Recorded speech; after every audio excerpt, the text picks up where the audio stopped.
good, y'all? It's your man Headkrack, and you're watching Trim and True, where the cut just ain't a cut.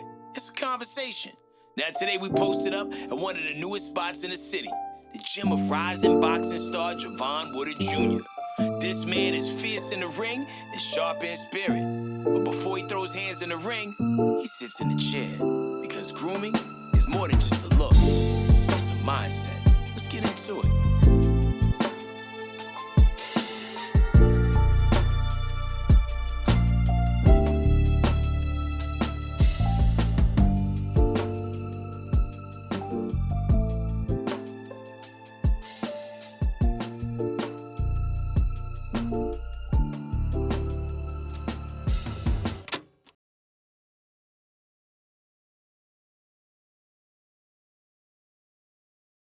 All right, I'm sitting across from a man who is nice with his hands. He goes by the name of Hot.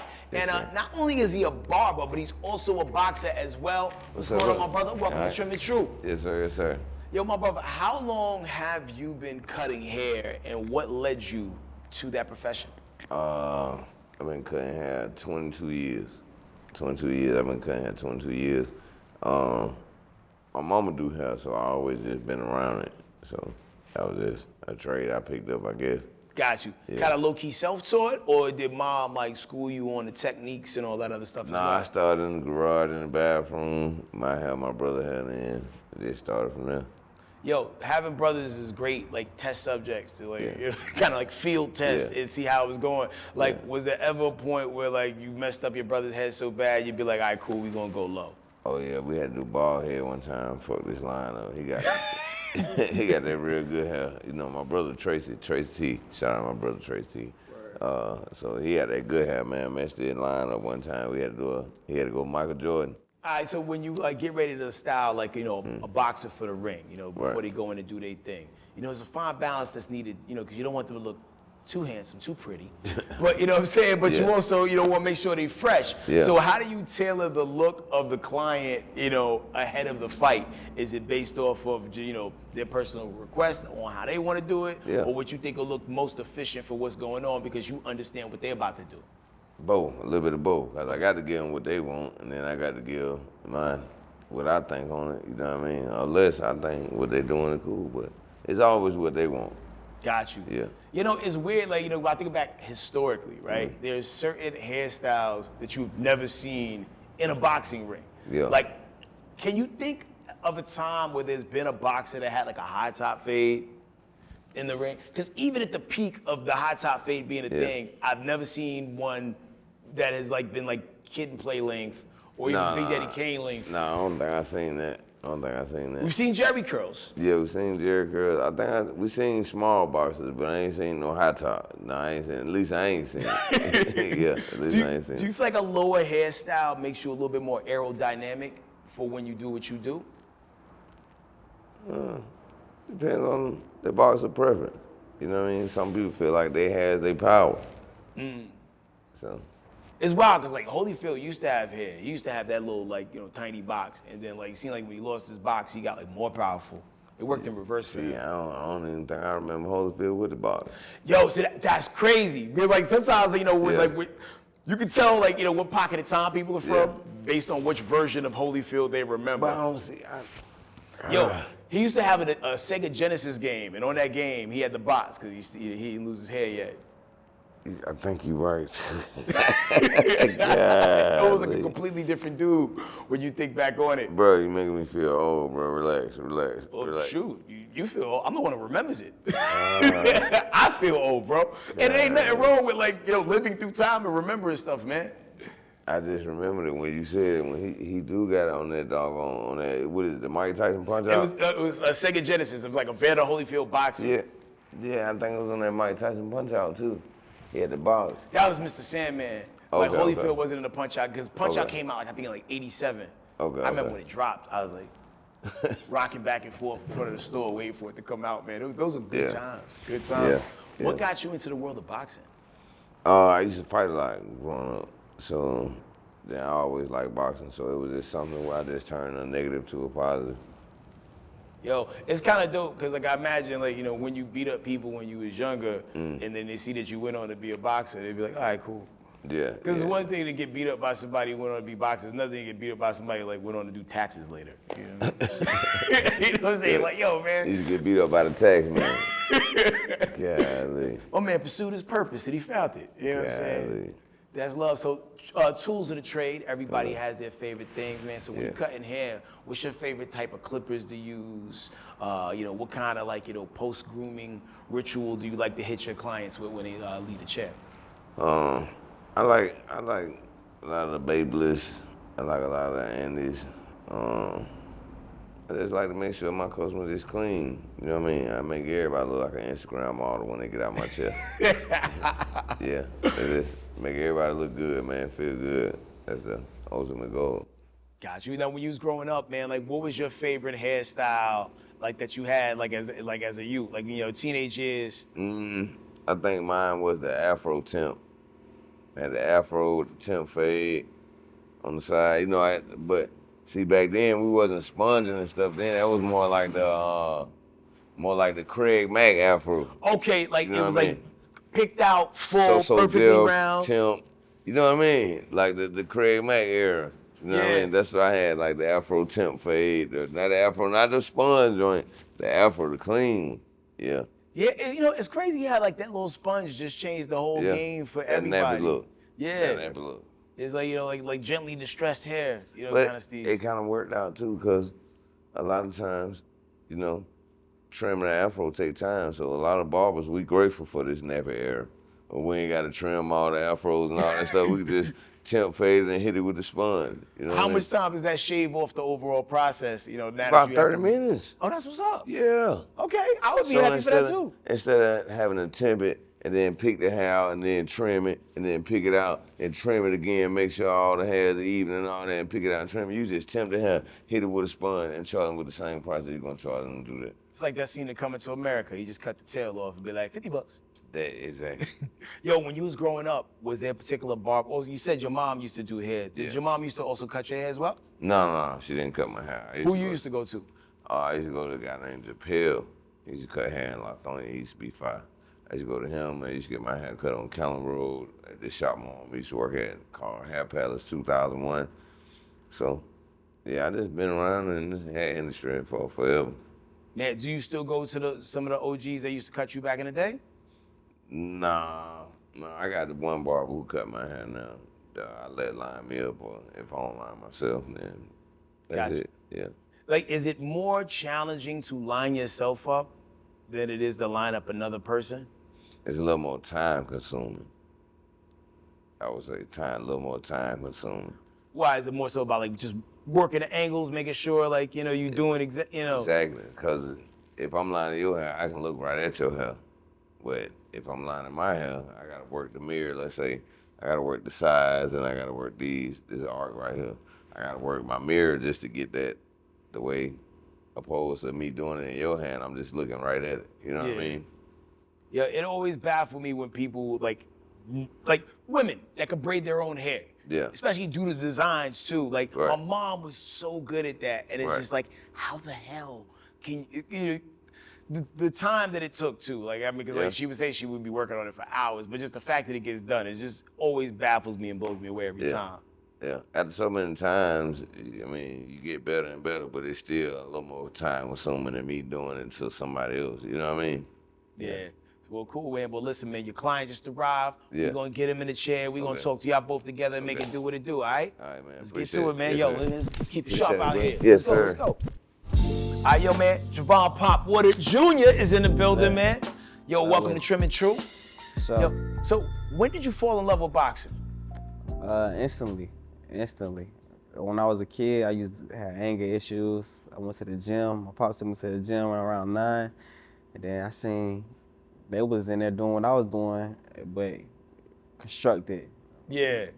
I was fighting outside. They fighting in their ends. So I already like fighting. So It was a match put 2 to 2 made in together. heaven. Yeah. Yo, so when you think about your first fight that you had, not as a boxer, but just as a kid, fighting other kids, who was that first fight with and what was it about? I started so young, I don't know. I can't even tell you an exact time. Like, I was just fighting. Like, I got jumped for swinging on somebody around 9 years old. So that's young. So That is not as young to get jumped. And the fact that you survived the jumping, you know what I'm Yeah. saying, it made you tougher. Like, what was your mind state, or mindset rather, after that happened? it was just natural to me. Like I was just aggressive and angry. So situation happened or anything that I don't like, I just swing. What do you think fuels that? I kind of think my upbringing kind of brought that out. Parents not being there. Mom gone, dad doing what he doing. So it probably brought a little anger out of me. Fair enough. But Yeah. so you find the sweet science. Now you have a creative outlet to Yeah. let your frustrations out. Yeah. Put your skill set to use. Mm. When did you start to, like, I guess, find your stride in all of it? Was it like kind of instantaneous, or was it a learning curve that you had to go over getting into it? It didn't take me too long. It felt like a long time while you doing it, but it didn't take me too long. Like when I went to the gym for a long time, like a lot of fighters now, like coaches, I say they'll put their fighter in the gym, like probably after a couple months. Like the coach I had was real old school, and he just had me doing basic 1-2s and fundamental stuff for so long, for probably like a whole year before I even got the fight. So Wow. yeah, so it didn't take me too long. So by the time I think my first nationals that I made it to, I only had like 12 fights. And I'm in the hotel room with guys with 50, 40, 50 fights. And I got just as much experience in them because I've been in the gym just as long as them, but they've been fighting. So when you hear these stats, right? Like, damn, man, I'm coming in a little bit underprepared. Does that put any like doubt in your mind, or does it propel you to be like, all right, listen, I gotta show and prove Nah, because tonight's the night? I always been kind of confident. Then I always felt like I was special. Like at a young age, I always felt like I was special. So As you should. yeah, so I ain't nothing nobody else did or they stats made me feel no way. So how did that first night go when you was in there with those guys who had 50 fights? won. Versus you I won. won, What yeah. round? I won. No, it went the distance. Went you the know, distance. the amateurs 3 rounds. Yeah. Yo, how does it feel for you? I mean, because I would assume, right, Yeah. that most people want to get in there, knock somebody out Mm-hmm. first round, second round, or whatever. But there is something said about two guys beating the hell out of each other for 6 rounds, 12 rounds, 8 rounds, going the distance. Which one do you prefer? I'm kind of in the. I like to beat somebody up for real. To be honest. Like, just drag Yeah. it out? But and I'm into also hitting and not getting hit. So Okay. it's not no he be like a war. It's not that. It'll be just me breaking somebody down. Surgery, picking them apart. Surgical. Very surgical. I love that, yo. Like, what's the hardest hit that you felt like you ever took, and who was it from? I ain't gonna say that. Okay, you might see this guy in the ring later on. He could walk in. Nah. It actually, the hardest hit I ever received wasn't even in a fight. It probably was in sparring. Yeah. It be like that, right? Yeah. For people that don't understand sparring, can you please explain that for them? You know how they have football and they have scrimmages, and they going against the other team. It's the same thing. It's just a fight, but with headgear, mouthpiece, and everything. You just protect it, more protected. So, like, you are now at how many professional fights? 16. 16 professional fights, Yeah. but 100 amateur fights. Yeah, 101. Like, how long did it take you to fight 100 times before you got into the pro level? You gotta think about it. I started fighting. Well, I started boxing at 9 years old, but I ain't had my first fight till probably like 10, 11. So all the way until like 21. So Damn, so they start like marking it down Yeah. like that. Yeah, I had no idea. Yeah, Because I was wondering, like, yo, like, when you hear about these people that have these, like, before been pro fighting, records. been fighting since kids. Wow. That's thoroughly impressive. So, Facts. like, fighting as often as you do you walk into rooms and, like, kind of just pick everybody apart, be like, all right, this is how I beat him, this is how I beat him? Nah. No? Nah, I don't even think like that. I don't even think like that. I know what I could do, so I ain't gotta. Fair enough. Yeah. I would imagine, like, most people walk in on some Jason Bourne type shit, be like, just throw a punch. Nah, I be chilling. Like my demeanor, how it is right now, I be chilling. Got you. How do you woosah after a match? You know what I'm saying? Because there's a lot of tension going into it. You know, like, you gotta be real strict, disciplined, diet, whatnot. So when the fight is over, you know what I'm saying, your hands in the air, victory, whoop-de-whoop. How do you come down from that? Me personally, I want to just kick it. I just want to chill. I don't want to do nothing. Like, don't bother me, no nothing. I need a time to just rest for real. Especially after a fight. You gotta think about it. We fighting with 8-ounce gloves. They kind of feel like knuckles for real. So even if you ain't getting hit flush, like getting punches on the shoulders, or you be sore. So Takes a while to recover. You might not even feel it that night. facts. Nah, you gonna feel it when you lay down.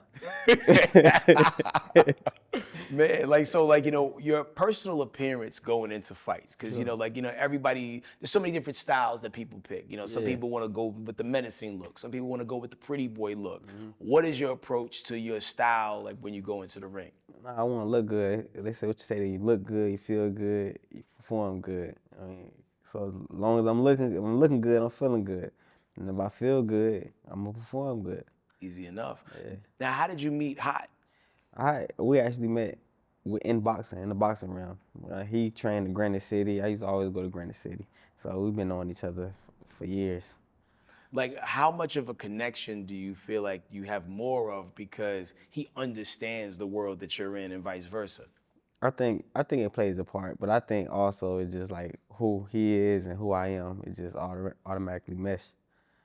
Got you. When you was growing up, what was your favorite hairstyle as a kid? I ain't never did nothing crazy. It was just always some waves or just a regular cut. I ain't never tried no mohawk. I ain't never go. I don't even think my pops would let me do nothing crazy. Was your pops like a real strict Nah, he disciplinarian? wasn't strict. He was just like, nah, that's corny. Like, he wanted them like, nah, we ain't doing that. So, because you grew up in Raleigh, right? Yeah. So Been back and forth though. Back and forth. So, what was most of the people around you doing stylistically? A lot of people. Well, I kind of grew up like when I got to like middle school and stuff like that. I was here, so I know they had something called like the black boy, white boy style, and they wanted to wear like the Abercrombie and Finch. Okay. You know what I mean? They wanted to dress up like a white boy. Some of them did the mohawks. Some of them did the skinny jeans, like the jerk and stuff like that. I never did your own thing. Yeah, I wasn't in that. Low profile. So, in the long-term scheme of things, right? Where do you see your boxing career going? Like, do you have like because everybody has an in and out. Like, I want to become champion. I want to get this amount of belts, retire at this age. Nah, I see myself being one of the greats. Like one of the greats. I'm really like confident in what I do. And I think some people be delusional, but I know, it's some people feel it. I know, like what I'm capable of as long as I stay focused. How hard is it for you to stay focused? Because there's so many distractions that the world could throw at you. Yeah, it's a lot, but now I think that I'm getting a little older. I'm kind of like praying more, and it's helping me cut off the distractions. That's what's up. Yeah. Congratulations on that. Do you do therapy as well? Nah, I actually never tried therapy. I think the boxing gym, this is my therapy.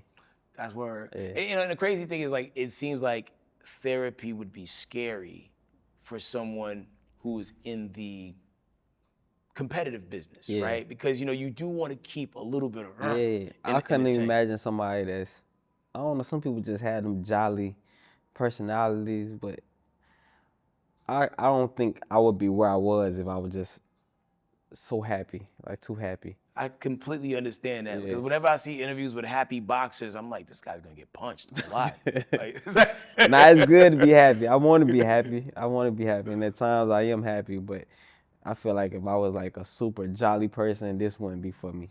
No, I think the parallels also go in music too. Like, like we like Mary J. Blige, but she going through stuff and getting beat. Exactly. You know what I mean? It's messed up that we're like this, right? As soon as they get in the relationships, and like, yo, man, I hate this album. She sounds too happy. You too happy. We're paying that. Yeah, we need our stars going through stuff. We're paying that. Pain brings pleasure. I think because people relate Yeah. to the pain. You know what I'm saying? I think sure. when people hear people's stories, they're like, oh yeah, I've been through that. I Facts. understand. Yeah, like, oh, we're a lot alike. Yeah. Because like nobody's life, I think, is perfect in the Nah. far and large, man. So But everybody try to portray it. yeah, you know, like people say all the time, Instagram, social media, it's everybody's highlight reel. Exactly. You know, they don't get to see you skipping a meal or you getting up at some ungodly hour to go run. Like, how many miles do you run? Is cardio still a major part of what you do? Yeah, I run very often. I'm running at least, it was 3, but now it's at least 4. 4 miles. Yeah, at least. Every day. Minimum. Not every day, but I run, I say, if I'm on lazy, if I'm being lazy, I run 3. But in between like 3 to 8. 3 to 8. I've been lazy for a long time, apparently. It's me getting 1 mile off. It's like, yo, we did it. Like, you know, I don't think 1 mile will do nothing for me. Like, I'd barely be sweating for real. yeah, like you gotta drink Celsius. No, that ain't. That's gonna happen. That's gonna warm me up. That's gonna turn me up a little bit. You're running off a different fuel than I am, and that's why you're about to have a belt around your waist in a minute. So it is what it is. You put in the work. Well, listen, man, your barber got his clippers ready. We about to, you know, see him do his work in real time. Let's get it. Let's get it.